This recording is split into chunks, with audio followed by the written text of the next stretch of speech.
The use of pesticides in the tomatoes affect positively the economic aspect, since by using them, the crops of tomatoes grow much faster, and less fruits are damaged, eaten by animals, or become rotten, so less money is lost.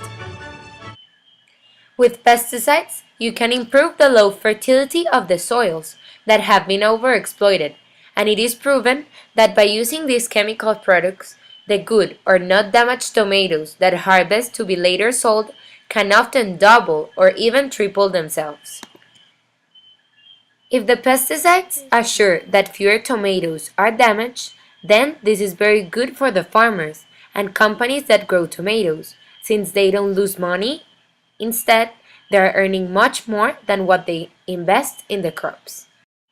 On the other hand, it affects the economic aspect also negatively, because as the tomatoes are very sensible to plagues and to temperature changes, they can easily get damaged from one day to another.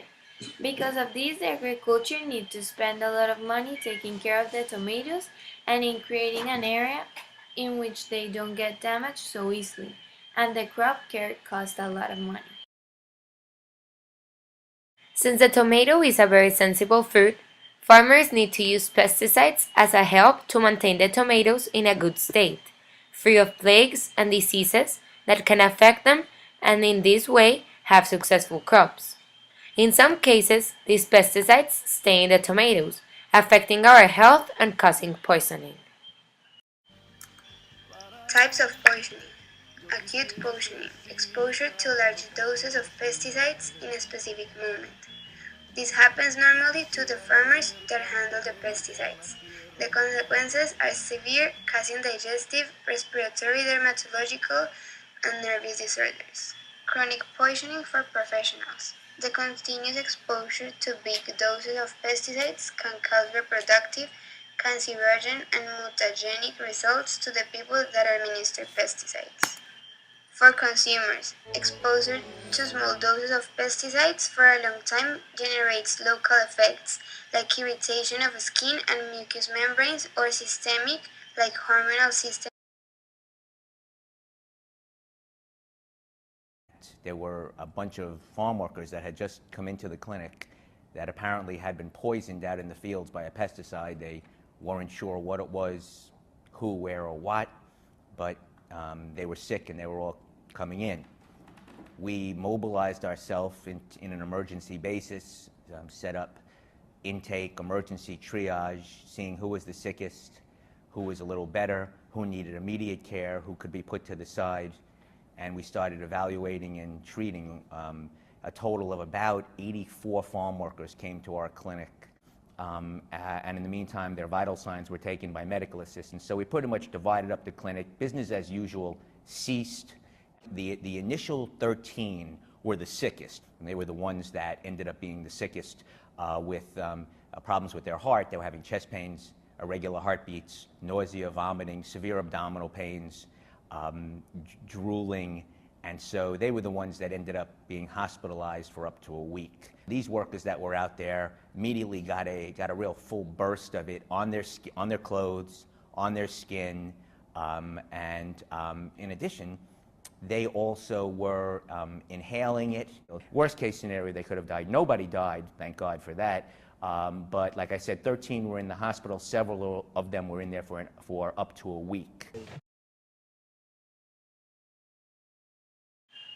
Fertilizer pollution occurs when the pesticides use as much of the crop that can absorb.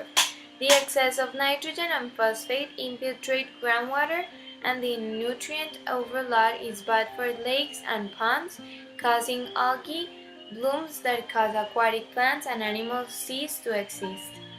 Pesticides produced to protect the field from insects has a profound effect on the environment and are the main source of water pollution by nitrates, phosphates, and pesticides. Also responsible for the greenhouse effect, methane and nitrous oxide that pollute the air and water.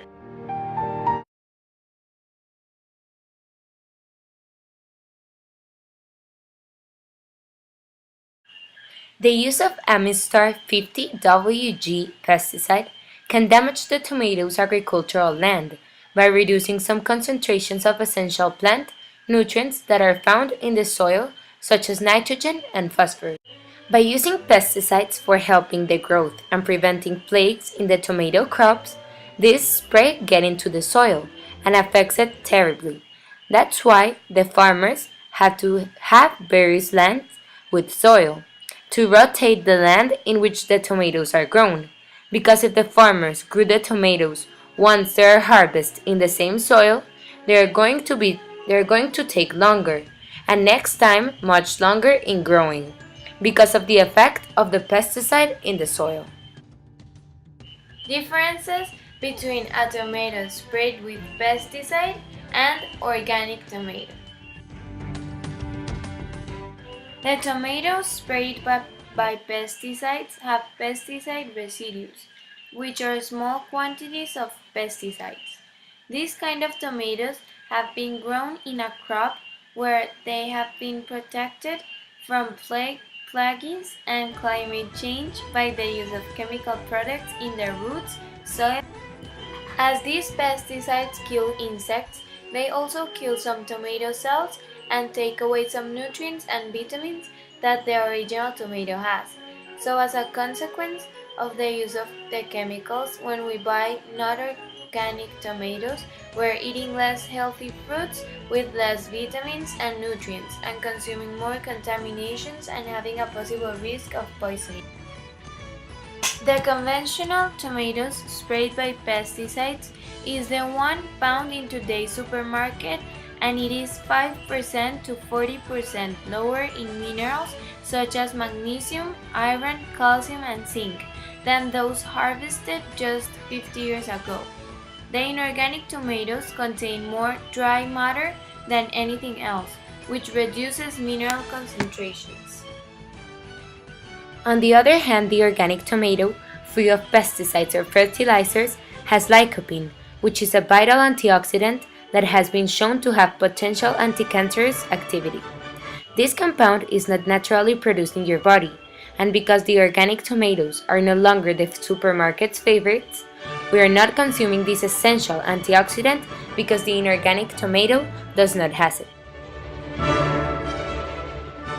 The organic tomatoes were found to contain 50% more vitamin C and 139% more total phenolic content at the stage of commercial maturity compared to the conventionally grown tomatoes, or other times called inorganic tomatoes.